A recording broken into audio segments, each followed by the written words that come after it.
In the southern winter of 2022, I sailed my 1989 Pacific Seacraft Krelock 34 sailboat, named Sea Change, from Panama to French Polynesia and beyond to Fiji. In episode 3, I sailed from French Polynesia to Beveridge Reef, Niue, and past northern Tonga. Here I continue through the Lau or eastern group of islands of Fiji to one of 3 possible check-in ports, Savusavu on the second largest island of Vanuatu. Remnants of a volcanic island. Previously on Sailing Sea Not an Change. atoll that's been upthrust. Quite gorgeous, uninhabited, but strangely no whales, unlike Tonga. Alright, from here it's straight out to Fiji. Well, it's the 31st of August, Wednesday. In stark contrast to yesterday's becalmed conditions with 12 hours of motoring. We now have a strong southeaster coming through, really nice. Actually not that strong, but absolutely wonderful sea. Chaotic because it's new waves from the new wind tossing us around, rolling and pitching and yawing, slewing up and down. But it's great fun, much better than motoring. And we have faithful staysail and our jib semi-furled, and the mainsail is triple reefed to ease the pressure on the rigging. There's our poor old tattered and torn US flag acting faithfully as a Windex. And here's some of the rigging I've set up for the shrouds to back them up, all strapped together real tight, get them taut. And of course the spinnaker pole strut for the jib when the wind turns east and we need to run with the jib pulled out to port. Otherwise, all's well. South African flag flying proudly, everything shipshape, solar panels working. It's wonderful. Wonderful to be out here sailing 5 months into this amazing trip. The sunsets and sunrises at sea can be simply amazing, but I also had a bit of a surprise on the way to Fiji. It's Thursday, 1st of September, 5 months into this trip, and this is my first potentially serious potential collision. This relatively small tanker called Alcyon out of France, registered in France, is taking, I presume, some of the diesel that I consumed in Bora Bora to Tahiti, to French Polynesia. And he was on exactly an east course, 90 degrees, and I was on exactly a west course, 270 degrees, and we were exactly on course towards each other. I saw him by chance by looking at the AIS plotter just when I went down in the cabin to get something. It was 22 miles out. At 12 miles I could see his superstructure on the horizon. I called him on VHF. He assured me that he was aware of me by radar and he would avoid me. And then at 6 miles my AIS went off, warning, which is good because that's what it's programmed to, that's its maximum. And I called him again and he said he would change course 5 degrees to starboard, and I changed course 10 degrees to starboard. And so we passed port to port, I'd say no more than half a mile away from each other. All good. Most boats coming to Fiji arrived at the check-in port of Savusavu on the second biggest island of Vanuatu, as you can see from the tracks here, which required threading one's way through the Lau or eastern group of limestone and volcanic islands, one of which is called Yakarta. It's Friday, September 2nd. I'm doing a sail-by of Yakarta Island in the Lau Group of Fiji. Quite spectacular, highly wooded, beautiful sandy beaches with palms. A reef all the way around. I don't see any break in it, but there must be somewhere because there's a motor launch in there and a couple of grand big houses.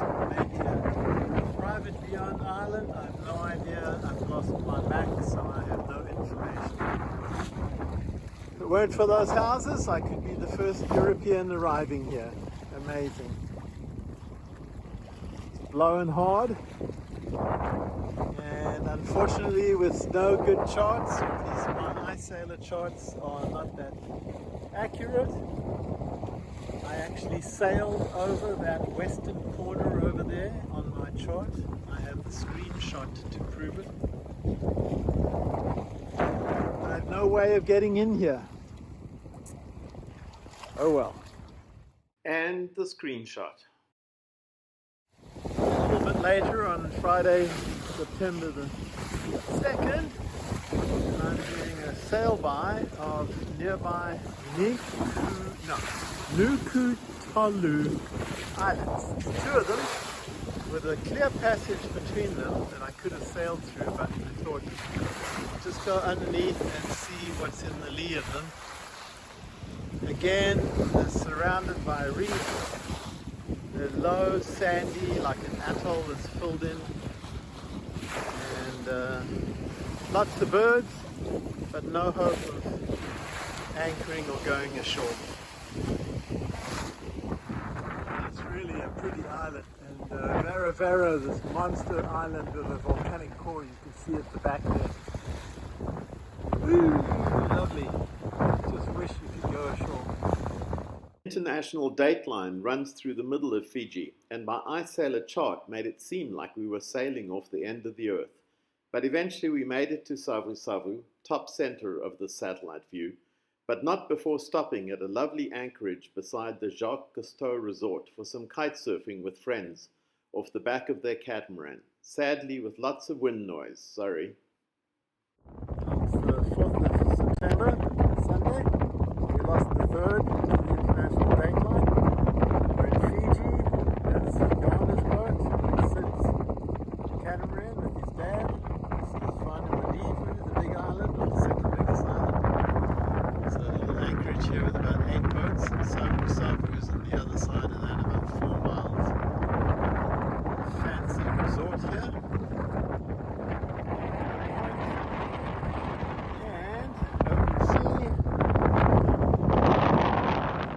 It's inside the coral, the reef is in the distance. A couple of islands. Kitesurfing today. Here's Sid, gonna show off with a nice little jump hopefully. Maybe not. The range of boats moored at Savusavu was amazing, from this weather-beaten schooner to this splendid sloop. Oh, it's Monday morning, 8 a.m., September the 5th, Gabriel's birthday. And I'm in Vaitui Marina, or next to, in Savusavu. There's a little creek here, the entrance is back there, and there are lots of boats here, all on moorings, and they include a bunch of the, there's the marina over there with a little dock, a bunch of the Utramas that I saw in Maupiti from the rally. This beautiful red boat, Cinnabar, registered out of San Francisco, just sailed up from New Zealand. Said they had a wonderful sail. There's some more Utramas, and then in the glare of the sun, a whole bunch more boats. And this one's from Essen, called Tramp, German boat. Little island over on the other side here. I'm not sure whether it's connected or anything. An old barge, it's low tide. You can see some mangroves on the rocks here, and then some more boats moored and anchored behind us. And we're just waiting for the marina to organize check-in procedures for me.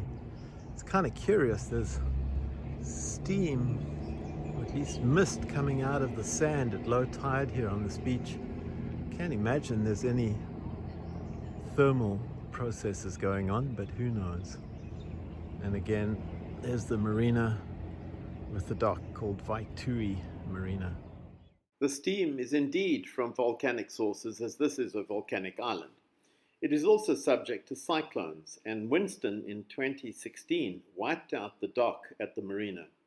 In 24 hours, I managed to check in, reprovision, and add additional backup ratcheting truck tie-down straps to the shrouds, mooring lines to the stays, and sisted the offending lower swages with chain linked into the turnbuckles and clamped to the wires with wire clamps.